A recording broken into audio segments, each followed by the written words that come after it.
దృష్టిలో ఉంచుకొని ఈ ప్రజాప్రభుత్వం అభయహస్తం పేరుతో ప్రజాహిత పథకాలను అమలు పరుస్తుంది. కనీస సదుపాయాలు కూడా లేని వారికి ఉపయోగపడే విధంగా మహాలక్ష్మి, గృహజ్యోతి, ఇందిరమ్మ ఇళ్ళు, మహిళా శక్తి మిషన్ వంటి పథకాలు పేదల జీవితాల్లో వెలుగులు నింపుతున్నాయి. మహాలక్ష్మి పథకం మేము అధికారంలోకి వచ్చిన వెంటనే అమలుపరిచిన మొదటి వాగ్దానం. ఉచిత బస్సు ప్రయాణం. ఈ పథకం ద్వారా ప్రతిరోజు రాష్ట్రంలోని 34,37,000 మంది ఆడబిడ్డలు ఉచితంగా ఆర్టీసీ బస్సులో ప్రయాణిస్తున్నారు.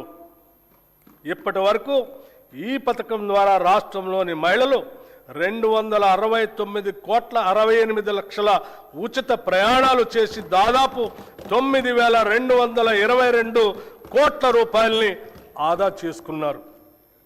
500కే గ్యాస్ సిలిండర్. వంట గ్యాస్ సిలిండర్ భారం నుంచి మహిళలను ఉపశమనం కల్పించేందుకు 500 రూపాయలకే గ్యాస్ సిలిండర్ను అందించే పథకాన్ని ప్రభుత్వం ప్రారంభించింది.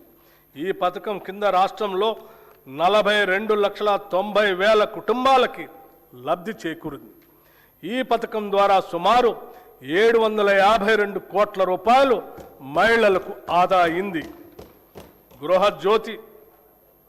గృహజ్యోతి పథకం ద్వారా సుమారు 53,09,000 పేద మధ్యతరగతి కుటుంబాలకి 200 యూనిట్ల వరకు ఉచిత కరెంటు అందిస్తున్నాం. ఈ పథకం కింద ఇప్పటి వరకు 10,97,00,000 సున్నా బిల్లులు జారీ చేయబడ్డాయి.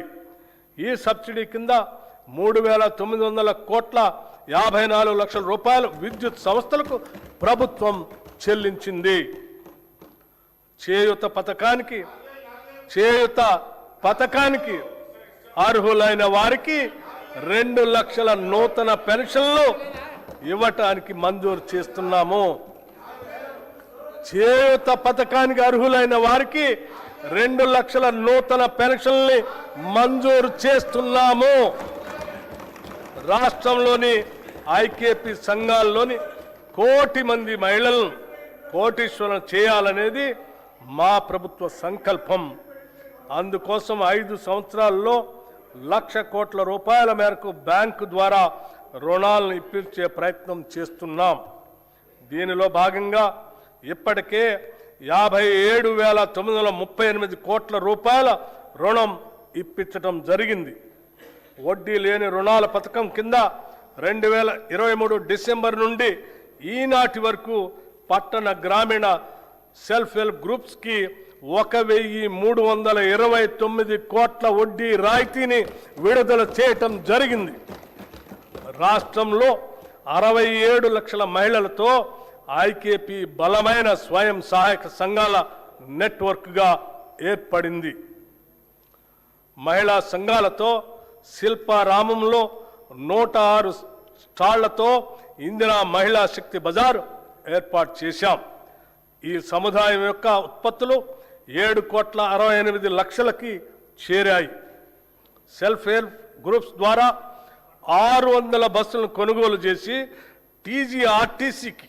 టీజీఎస్ఆర్టీసీకి అద్దెకి ఇవ్వటానికి ప్రభుత్వం నిర్ణయించి మొదటి దశలో 177,84,00,000 రూపాయలతో 494 బస్సుల్ని కొనుగోలు చేసింది.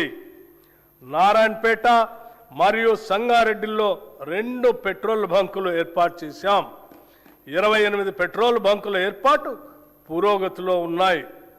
మహిళా సాధికారతను మరింత బలోపేతం చేయడానికి ఇప్పటికే ఉన్న 10 జిల్లాలకు అదనంగా 22 జిల్లాల్లో